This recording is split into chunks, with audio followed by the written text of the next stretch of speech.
What is up, side hustlers, entrepreneurs, business billies, and dream makers? Welcome to the Sell Your Side Hustle Podcast, episode 42. Great to be in your earbuds once again, as we are every single day of the week. Weekdays only, guys. We're not here on weekends. You know the drill. You know how this works. Hey, I'm so glad to be here with you once again. Today, we're going to have a conversation about one of the most overlooked components in any well-functioning business, and that is communication. That's right, communication. So, overlooked because, frankly, this is where everything breaks down always. It's always a matter of communication. What I've found over and over and over again is that as long as I communicate with my clients, they're not usually very upset when things don't go exactly according to the initial plan. However, even if things do go exactly according to the initial plan, if I don't communicate well with them, they usually are upset. So communication is key. Now, there's a lot of ways that we can build in systems to this. So one easy way to build in a system when you have a client who you do continual work for is simply by giving them a weekly report. As long as you do that, if you say, hey, we're going to give you a weekly report and it's going to include these features, and then you do that, that makes a lot of clients happy. Another way is by having an open communication channel that is known to be the primary communication channel. This can be Slack, this can be email. It doesn't matter what it is, as long as it's communicated from the beginning so expectations are managed. And the last thing that I'm going to mention today, so that was like two lightning fast blurbs of what you can do to increase your communication. The last one is I'm going to talk about what makes for bad communication and what makes for good communication, how communication works, because frankly, all day, every day, no matter what you do, if you're a business owner, you should be interacting with humans to some capacity, whether that is texting or typing or emailing or video calls or phone calls. You are communicating with people nonstop, and it's good to understand how that can break down. So I'm going to talk to you about something that is known as the communication arc. And the communication arc effectively explains why intent and impact are often so different when having conversations with people. Intent and impact, right? Because my intent is very different than the impact. So am I responsible for my intent or am I responsible for the impact? And the answer is kind of no to both. Right, you're kind of not responsible for either. Let me break into that and explain why the word is kinda and how we can address that. Okay, so here's what the communication arc looks like. You have a thought, right? So you're communicating. There's communication between person A and person B. Person A has a thought. That's you. And in order to communicate that thought to somebody else, the first step is to encode that thought into a language that can be then sent to the other person, right? And that is exactly what language is. Language is the way that we encode thoughts, right? So if you are a native English speaker, it's very likely that when you think thoughts in your head, they are naturally being thought of in words. However, it's also possibly the case that you think in images. And there's a lot of different ways that people think. And in order to get them conveyed into, so the other person hears the thoughts, we have to turn those into words.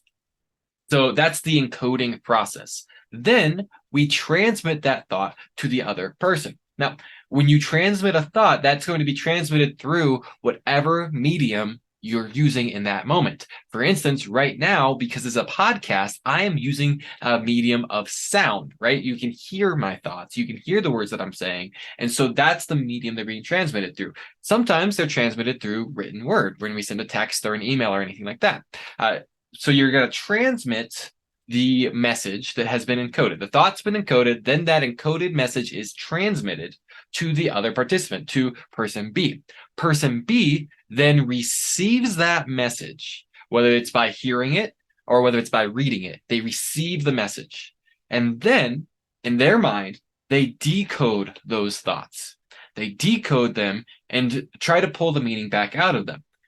Finally, they contemplate their view and their thoughts based on those thoughts. All of this happens really, really fast, right? But that's everything that happens. There's a thought, it's encoded, it's transmitted, it's received, it's decoded, and then it's contemplated on. And then they develop their own thought and they send it back, and the same process repeats over and over and over and over and over again. What's important to understand about this is the encoding process. It is very possible that you can mess up because you don't say what you meant to say, right? You kind of, you fat finger the text or you stumble over your words and you just don't say exactly what you're trying to communicate. That's very possible. Another thing that's very possible, though, in the encoding process is that you encode properly. But the problem with language is that all of these sounds that I'm making have agreed upon meanings, kind of, right? We all actually kind of have a different view of what words mean. When I say the word love, with no other context, you don't actually know what I mean when I say the word love, because when I say I love French fries, that's very different than when I say I love my wife.